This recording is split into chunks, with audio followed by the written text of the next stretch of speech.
फसवण्याकरता हा चर्चेचा हा प्रस्ताव येऊ नये, लोक शेतकऱ्यांना न्याय देण्याकरता आलेला असावा एवढी अपेक्षा करतो. या ठिकाणी थांबतो. तुला आभार मानतोय का आपण मला 293च्या प्रस्तावावर बोलण्याची संधी दिली. कृषी विभागाच्या वतीने अतिवृष्टीचे अनेक पंचनामे झाले, अनेक नुकसानी झाली, जमीन खरडून गेल्या, जमिना वाहून गेल्या, परंतु नुकसान भरपाई देताना त्या शेतकऱ्याच्या अपेक्षेप्रमाणे नुकसान भरपाई मिळाली नाही. अतिवृष्टी आणि पूरग्रस्तमध्ये हवालदिल झालेला शेतकरी मराठवाड्यामध्ये मोठ्या प्रमाणावर संकटामध्ये सापडलेला आहे. हे संकटामध्ये सापडल्यानंतर याला विशेष पॅकेज द्यायला पाहिजे होतं. खरं म्हणजे ते जर्नल पॅकेजमध्ये राज्याच्या सर्व तिजोरीतून जे 31,600 काही कोटी रुपये जे मंजूर केले, त्यामध्ये अजून प्रत्येक नुकसान भरपाई झालेल्या शेतकऱ्यांपर्यंत ते नुकसान बी पोहोचलेले नाही. काही ठिकाणी पशुधन जे आहे ते पशुधनाच्या बाबतीत एक निर्णय शासनाचा असा आहे अध्यक्ष महोदय का ज्याची नोंद असेल पशुधनाची त्यालाच नुकसान भरपाई देण्यात येईल, आणि ज्याची नुकसान देताना नोंद नाही त्याच्यामध्ये ही दुरुस्ती करावी. मंत्री महोदय आपण ही केली तर निश्चित जो शेतकऱ्याचा पशुधन एकदा एक्सपायर झाला, तो वारला, तो मेला, तर त्याचा पंचनामा झाला आणि पोस्टमार्टम झाला की त्याला पैसे मिळायला पाहिजे. परंतु दुर्दैवाने अशी नोंदीच्या बाबतीत अनेक वेळेस मी ताईलाही भेटलो, मंत्री महोदयांना, त्यांनाही विनंती केली का अशाप्रमाणे पशुधन एकदा शेतकऱ्यांचा दुधाचा असेल, शेती करण्याचा असेल, तो एकदा वाहून गेला किंवा कुठं सापडला नाही तर त्याची ही नोंद ग्रामपंचायतच्या माध्यमातून किंवा पोस्टमार्टम करताना झाला नाही, त्याच्याबद्दल ही चिंता सरकारच्या वतीने शेतकरी चिंतित आहे, त्याला मदत द्यायला पाहिजे. आणि शेतकऱ्यांच्या पीक विम्याच्या बाबतीत तर आता ज्या वेळेस 50%च्या आत हा आणेवारी आली तर त्या ठिकाणी अध्यक्ष महोदय आपण त्यांना नुकसान भरपाई देताना पीक विमा द्यायलाच पाहिजे. कारण की पीक विमाचा आधार काय करणार, तो आधार म्हणजे त्याचा जो नजरी पाहणी असती, त्यानंतर अंतिम पाहणी केल्या जाते, तहसीलदार महोदय त्याची घोषणा करतात आणि त्या माध्यमातून जिल्हाधिकारी त्याची माहिती सर्व माहितीच्या प्रेसमध्ये असेल, इलेक्ट्रॉनिक मीडियाला असेल ते देतात. शेतकऱ्याला वाटतं की मला आता पीक विमा मिळणार आहे, परंतु दुर्दैवाने कंपन्याचे लोक जे असतात ते आपला कलेक्टर जो असतो तो IAS ऑफिसर असतो, क्लास 1 अधिकारी, तहसीलदार सुपर क्लास 1 अधिकारी असतो, परंतु विमा कंपन्याचे जे लोक आहेत ते कदाचित पाहिलं तर कोणी 12वी पास आहे, कोणी BA फर्स्ट इयरला आहे, कोणी सेकंड इयरला आहे, आणि तो याचा मूल्यमापन करतो का किती झालं, आणि आपला जो कृषी अधिकारी असेल किंवा त्या ठिकाणची आपली सरकारची यंत्रणा जी बोलते त्याच्यावर विश्वास ठेवत नाही. तर याच्याबद्दल ही आपण थोडा बारकाईने एखादी कमिटी नेमावी, आणि एखाद्या कमिटीने नेमल्यानंतर आता प्रधानमंत्री पीक विमा योजना आहे,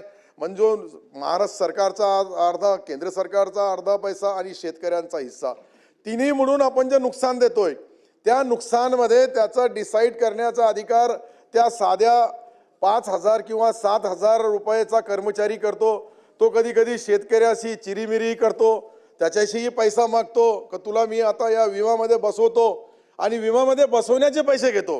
हे प्रेसमध्ये आला, टीव्हीवर आला, वृत्तमानपत्रामध्ये आला, अर्जुनराव, हे अशा पद्धतीने शेतकऱ्याची अडवणूक पिळवणूक करणारे जे लोक आहे यांच्यापासून आपल्याला कायद्याने काहीतरी कठोर निर्णय घ्यावा लागेल.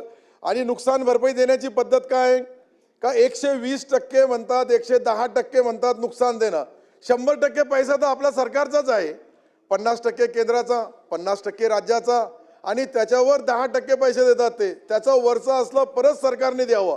तर मग ही विमा योजनेचा अर्थ काय? थोडा मी अध्यक्ष महोदय जे बोलू लागलो जबाबदारीने बोलू लागलो, कारण की मीही कृषी मंत्री राहिलेलो आहे, मला याची बारकाईने माहिती आहे का 1 रुपयामध्ये आम्ही पीक विमा तोही बंद झाला, आता सरकारला तो पैसा शेतकऱ्याला भरावा लागतं. 1 रुपया आपण त्यावेळेस नाममात्र रजिस्ट्रेशन फीस ठेवली होती, याची ही नोंद घ्यावी. आज आपण बघतोय का शेतकऱ्याच्या मालाला भाव नाहीये, मका मार्केटमध्ये 1200 रुपये क्विंटलने घेऊ लागले. त्या शेतकऱ्याला पहिले अतिवृष्टीचा मारा पडला, त्या शेतकऱ्याला सातत्याचा पावसाचा पडला, आलेला पीक आल्यानंतर केंद्र सरकारचे जे काही सिस्टीम आहे त्या सिस्टीम मध्ये खरेदी होत नाही, कापसाच्या बद्दल तर त्याच्यापेक्षा वाईट गोष्ट आहे. कापसाची CCIची खरेदी कशी होऊ लागली? जे सहकारी जिनिंगा असल, नवा युनिट असल, त्याला परवानगी देत नाही, व्यापाऱ्याला परवानगी देतात. कारण की व्यापारी कमिशन देतो, व्यापारी त्या ग्रेडरचा फायदा करतो आणि तो ग्रेडर डायरेक्ट पैसे मागतात.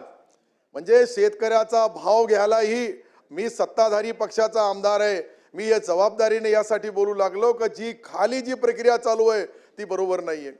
त्या माध्यमातून आपण शासनाकडून असा आदेश द्यायला पाहिजे मंत्री महोदय का ज्या शेतकऱ्याची नोंद आहे त्याचा क्विंटली ॲव्हरेज काढतात, 4 क्विंटलचा कापसाचा ॲव्हरेज. ज्यांच्याकडं पैसा आहे तो कॉम्प्युटरच्या त्या सिस्टीममध्ये सातबाऱ्यामध्येच घोळ करतो, त्याला तो ग्रेडर माहिती करतो, त्याला तो मंजुरी देतो, त्याच्या पद्धतीने भाव भरतो. आणि ज्यांनी काही नाही केलं त्या ठिकाणी, कारण की सहकार आहे शेतकऱ्याची, माझ्याच मतदारसंघात 5,000 शेतकऱ्याची जीन आहे, नवीन बजाजचा युनिट आहे, 48 DR आहे आणि हे सर्व असल्यानंतरही त्याला परवानगी.